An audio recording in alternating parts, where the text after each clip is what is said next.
word that you're going to learn today, or that you already learned today. Whoops, I was about to use a real pen. Are called electrolytes. Scroll down a little bit. Okay, so what makes something an electrolyte? An electrolyte is something that has positive and negative charges. The only compounds that have positive and negative charges are ionic compounds. Ionic compounds have a metal plus a non-metal attached to it. So if you know something is ionic, you know it has a metal inside it, it has charges. It basically, electrolytes create electricity, right? Electrolytes, electricity, okay? So non-electrolytes then do everything basically the opposite. It has no charges, right? So everything's no, right? It's covalent compounds, and everything is made up of non-metal. So there's a bunch of no's here. Non-electrolytes have no charges. They're made up of non-metals only, okay? So you got to make sure you know the difference between these two. So if you look up here on your periodic table, the question is, how do you divide your electrolytes from your non-electrolytes, your metals from your non-metals? Well, you got to remember that on this side of the staircase are your non-metals, including hydrogen, right? And then everything else, right, including aluminum here, these are all metals. So the moral of the story is it's generally, if it has a metal, like 99% of the time, it's going to be an electrolyte, okay? Why are electrolytes important? Because they're charged particles, they conduct electricity because that's charged things. Do you know what beverage has electrolytes in them?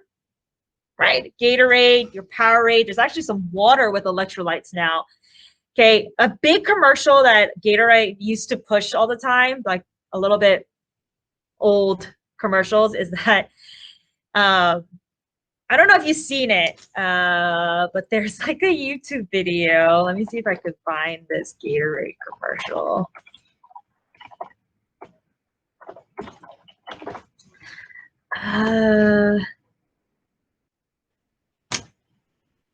Okay, hold on.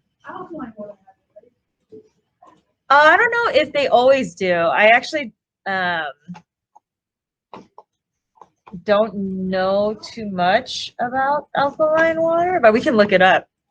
All right, let me see if this will play for y'all. I don't know if it will.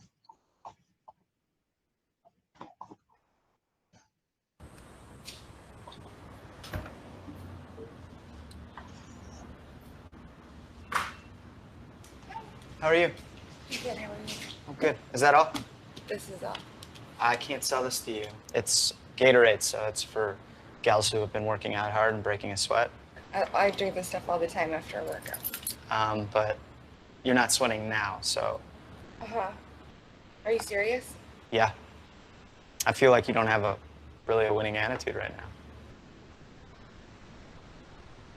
Are you waiting for? A winning attitude. I just need the Gatorade. It was my birthday last night. Happy birthday. Thank you, but this is like the first thing I'm... Did you have a few drinks? Yeah.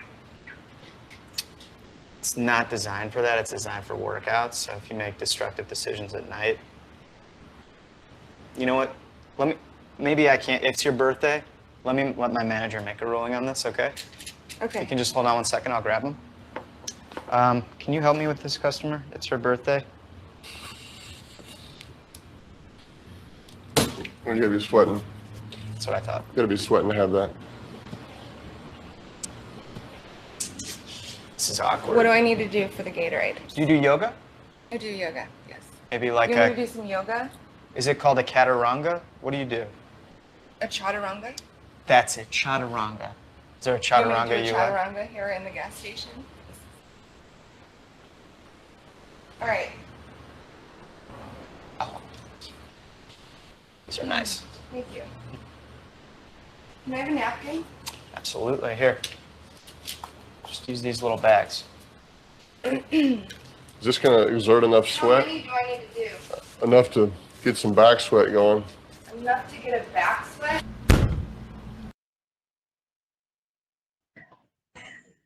I don't know if you've actually seen this commercial, but they release like all these commercials that's about like if you don't sweat it, you don't get it. And it's because like you're not really supposed to drink Gatorade unless you're sweating. And why is that? Because when you sweat, right? Have you ever tasted your own sweat?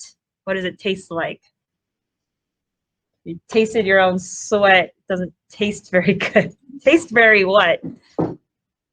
Tastes very salty, and it's because it is salty. There's a bunch of salt exiting out of your sweat. There's so much salt. It's charged particles, charged electrolytes are leaving your body through sweat.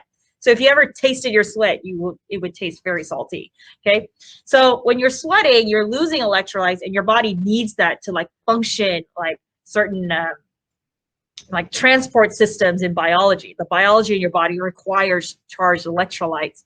So then people back in the day try to drink water, but it wasn't replenishing that. They still felt tired. They couldn't like function. So do you know who actually made Gatorade? Gatorade, anybody? Gatorade was made by the scientists at Florida State. So the Florida State created Gatorade for their football team because they wanted them to perform better. They were like getting tired because they weren't getting enough electrolyte replenishment. So the Florida Gators came up with Gatorade to replenish their athletes. When you sweat like a lot, water's not going to do it for you. You're going to need electrolytes to help replenish your system. If you drink Gatorade, like too much electrolytes, right, and you don't need it because you didn't sweat, then do you know where all the electrolytes go? Like all that extra electrolytes? You end up peeing them out. So they have to leave because you don't need them, right? So if you drink Gatorade and you're not sweating, then you're sort of like wasting all those electrolytes. Like you're buying Gatorade for the electrolytes, but you don't actually need them.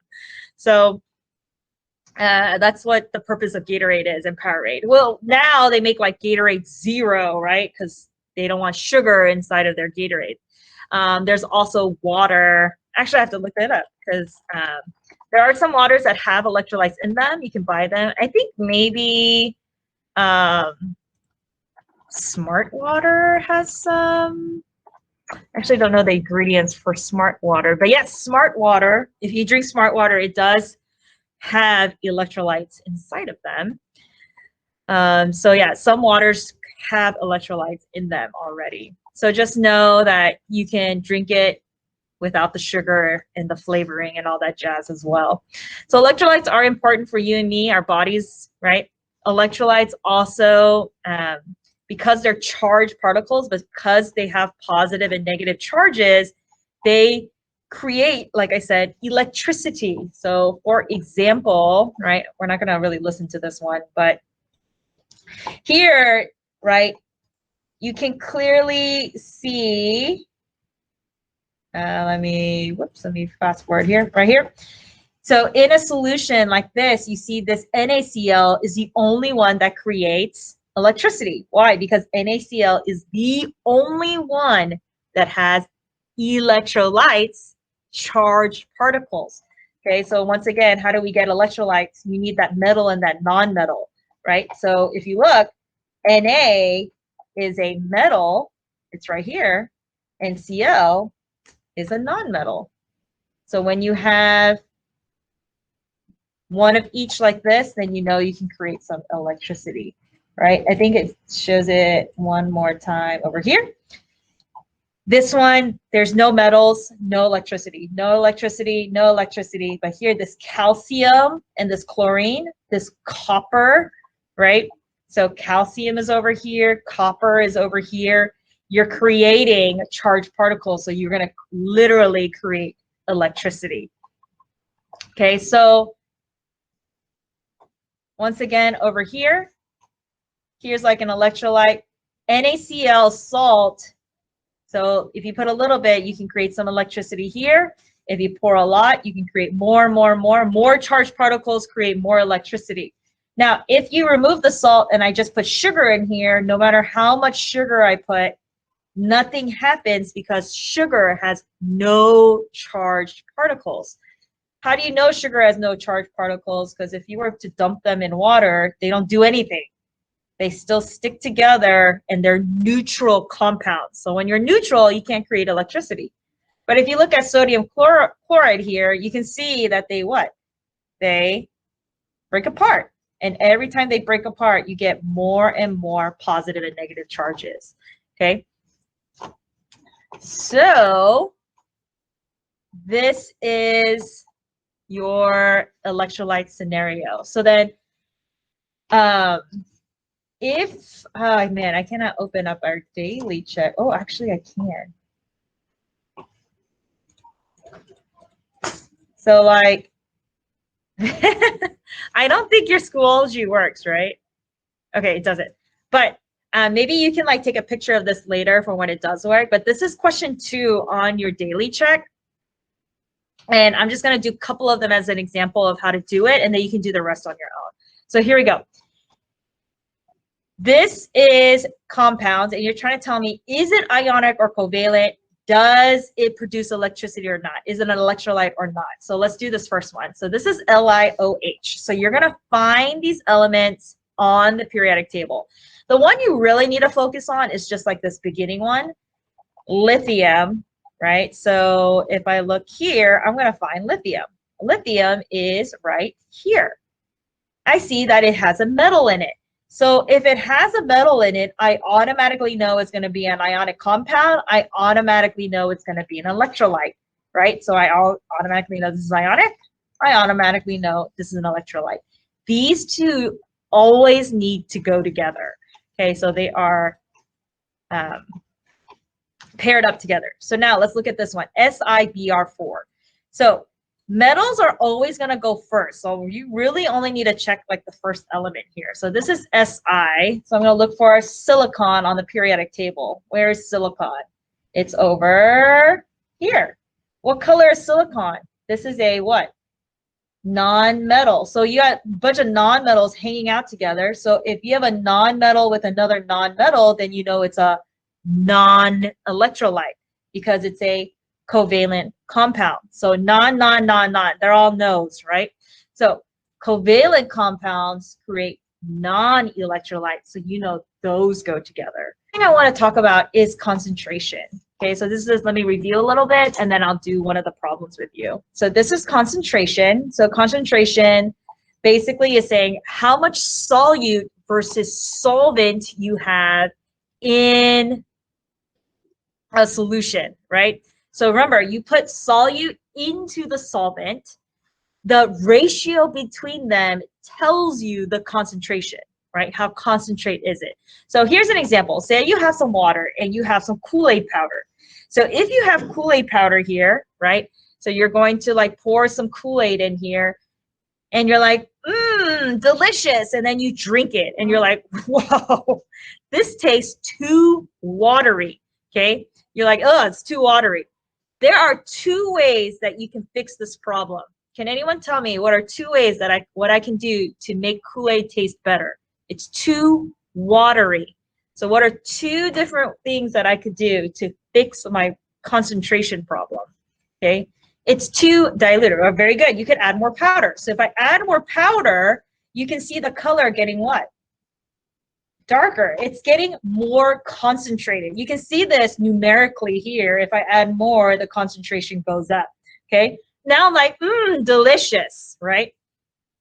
So now let's start over. What if, like I said, I had this scenario going on. My concentration was like this, right? And I was like, this is not concentrated enough. Then what else could you do to fix the concentration? Yeah, you can remove water. Very good. So if I evaporate some of the water out, you can see the concentration going up, right? Because you're getting more and more concentrated. You can see now it's like a really dark color. If I can get it to like that 5 like I had earlier, okay? So the 2 ways that we can fix this problem is you add more solute or you can evaporate or remove some of the water to get it more concentrated, right? Now, let's think about reverse. If I'm like, oh, this is too concentrated, then how can we dilute the solution so that it becomes less concentrated? You would just add more water. You're like, and see, you can see the color is getting lighter and lighter because we're diluting the solution now, right? So you are trying to fix the problem here by adding or removing water, or adding more solute or not. Okay, so those are the words that we're focusing on: diluted, concentrated, right, and things like that. So that's basically how concentration works. Normally, in a normal school year, we would actually be doing a lot of math problems, but instead of doing a lot of math problems, we're just going to stick to like conceptually, what do these words mean? Okay, so let me do question number 4 with you. So I'm going to do question 4 with you so we can see if you understand this concept.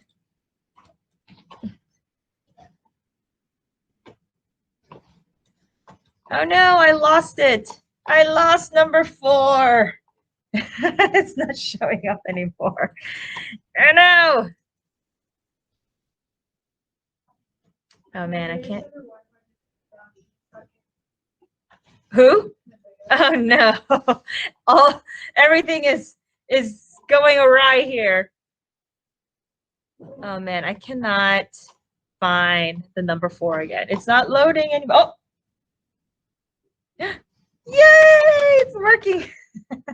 All right, here's number 4. I don't know why it's working for me, but let's do number 4 together, and then let's see if you understand the vocabulary words that go with it. Okay, so here we go.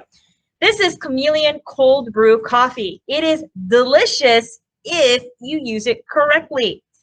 When you buy this brew, this bottle here, these are coffee concentrate. Okay, that's an important word to know. You cannot just pour it out into a cup and just chug it down. I mean, you could, but it's absolutely disgusting. You cannot drink the coffee straight out of the bottle because it is too what? Because it's concentrated. So which one is it? It's too much coffee, not enough water. They purposely sell it like this because it's selling you the coffee, and it wants you to then add the water to like make the ratio correct. So there is not enough what? There's not enough water in the bottle compared to how much what? Coffee there is. Okay, so in here in this bottle, the reason why it's so dark is because there's concentrated coffee. There's not enough water in it. So before you drink it, you're supposed to pour some of the coffee into your glass, into your cup, and then do what? Add water to dilute it. Very good. So you're trying to make it less concentrated. Dilute it by adding that water like we did earlier with the Kool-Aid. This makes it have a better what? Ratio of coffee to water. So you're not drinking so much caffeine at once that you see sound or whatever. You know, sometimes if you drink too much caffeine, your heart like sort of like pumps out of your chest. People can get dizzy. They like do like some weird like hallucinations, right? So you don't want to do that. So please don't make that mistake. Some people accidentally just drink this and they were like, oh my gosh, I hate coffee forever. But it's only because you did not dilute it to the correct amount. Okay. So this particular problem, we need to watch this particular video in order to answer the questions. Okay, so this video is a recipe hack food crime. Everything about this video is terrible and wrong. I honestly hate this video so much, but just because Schoology is down, we'll just watch it together. After we watch this video, we are now then going to compare like what's wrong with this recipe. Okay, and then we're going to put the correct matching terms with what's on here. Okay, so let me unshare this really quick so I can share this horribly horrible video with y'all. All right, so everyone needs to watch and pay attention to the video so you know exactly what's going on, and then we can answer the questions together. All right, so let me know if you cannot hear it. I hate this video so much. All right, here we go. Oops. Let me. Gonna completely get it all on the counter. Spread it around as much as you can. I like to pour a lot of ground beef, just right there. Okay, black beans all in here. Yeah, just like that. The more, the better on this. Guacamole is great. That there, yeah. The salsa all in here, just a little layer like that. And then I add jalapenos for spice, really. And I put them kind of everywhere, like a little bit of the juice. Taco seasoning, this is really, really important because it's not, you don't get enough spice without this. It's all over. I like having even more shredded cheese, so even more cheese just all over the top of this. Ice cream style, just gonna blend it up. Just all the way in here. Wow. That's good. That's good. So now, the most important part, tortilla chips. You just wanna kind of lay them all out in here. As many as you can get, and then you're gonna get your hands in here and just blend them in, just like that. Yeah. Go. Okay, now we're gonna take this, looks about ready. We're gonna kind of just pop that out of the top. That, beautiful. And you're gonna take your ice cream scooper. What are you gonna do with an ice cream scooper? Just take a huge thing of nachos, just like you would an ice cream cone, except this, instead of bites of ice cream, you have an entire nacho cone. Just like that.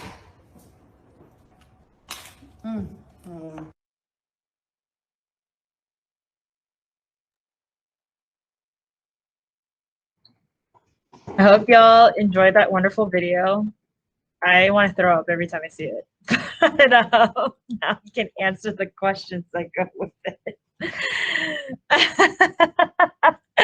She was making nachos on her counter, and then she put it in like a tortilla cone, so it looks like ice cream. Ooh, anyways, here we go. All right. So here's a question. It says she didn't use nearly enough chips. Sorry. She didn't use nearly enough chips. The nacho cone is, and so you have to pick the correct response here. Okay. So the nacho cone is, which one makes the most sense? So the cone itself, right? There's not enough chips. So what's the correct vocabulary word that goes with it? It's too diluted, right, with too much fake cheese. There's too much fake cheese in comparison to the nacho cone, right? So she didn't use nearly enough chips. So the chips are what? Because there's not enough of them. So what's the vocabulary word that expresses it? There's not enough. It's not concentrated enough, right? There's not enough solute here. There's not enough of it. All right. Her ratio of sour cream to guacamole was way wrong. There was way too much sour cream. So the sour cream then, if there's too much sour cream, so this is like our key sentence here, then the sour cream is what? More concentrated than the guacamole, because there was too much of sour cream, not enough guacamole. So if there's too much sour cream, then this one's talking about guacamole, right? I guess I could make this word green. Guacamole then is too dilute, right? There's not enough, right, in this amazing nacho cone, whatever it is. She doesn't know how to use taco seasoning. It's supposed to be added to the meat with water, and then the water gets boiled off. Like you're supposed to like cook it together. This means that the seasoning starts off diluted and ends up more concentrated, right? This is the only one that talks about seasoning, right? It's diluted, and then right, because the water exits, right? When we evaporate the water out, then the seasoning gets a lot more concentrated. So that's what makes the taco seasoning taste really good on the meat, because the water then evaporates, okay? So this is the answers to what? Question number 5 here about our amazing tacos. All right, so I'll do this one last problem with y'all. When y'all have time, you just finish up the daily check. I left y'all 3 problems to do, and they're really short, so y'all should be able to do it. All right, this is better than bouillon. It is used to make broth for cooking. So the recipe on the lid says, so if you look at the top of the lid, you use 1 teaspoon of better than bouillon, and then you dissolve it in 1 cup of hot water to make chicken broth. Okay. So this is Audrey. This is Miss Bailey's daughter. In general, her parents are good cooks, but one of them is not good at following directions. The pizza is totally unrelated to the chicken broth, but is the only picture of Audrey cooking. Now, Audrey's mom, which is Miss Bailey, could not figure out why she was having to buy replacement jars so often. The whole point of this really tiny jar is that it lasts forever because you're only using what? 1 teaspoon for every 1 cup, right? Because it's so concentrated. So, well, it turns out Audrey's dad read the instructions incorrectly. He was using 1 tablespoon instead of 1 teaspoon. That is a huge difference. Tablespoon versus teaspoon. So if you look at it, right, it's like a huge difference of how much broth they're using, right? So then here, 1 tablespoon is 3 teaspoons. So he's using triple the amount of broth, right, than he's supposed to. So when Audrey's dad was making broth, he was making it what? Too concentrated, right? Because he was using how much more? 3 times as more, right, than he was supposed to. Instead of teaspoons, he was using tablespoons. That means it had way more flavor, right? But it also ran out 3 times faster than it was supposed to because he was using it 3 times as fast. So then, to fix the broth to be the right ratio of water and broth, Audrey's dad could do what to fix the broth, right? So right now it's 3 times concentrated. He could add what to do what to the broth. What do you want to do? You want to concentrate the broth or do you want to dilute the broth? You want to dilute it. Right now there's too much broth. So how do you dilute the broth? What are you going to do? Add more solute or solvent here. You're going to add more solvent, 2 cups of water, right? Then use what? So which one are you going to use to like actually cook dinner with? The diluted broth, because this one is now correct. Now you have the correct amount of broth. And so think about it. You already made 1 cup. You added 2 cups. So now you have a total of 3 cups. So 1 cup you're going to use for dinner. Then what do you have left over? You have 2 cups of diluted broth left over that you can save for the dinner next time. Question number 1 that you can read so you can have the answers on hand. This question is asking specifically about not conducting a current of electricity, right? So you're looking for the non-electrolyte. So I'll leave this here for a second so you can get an answer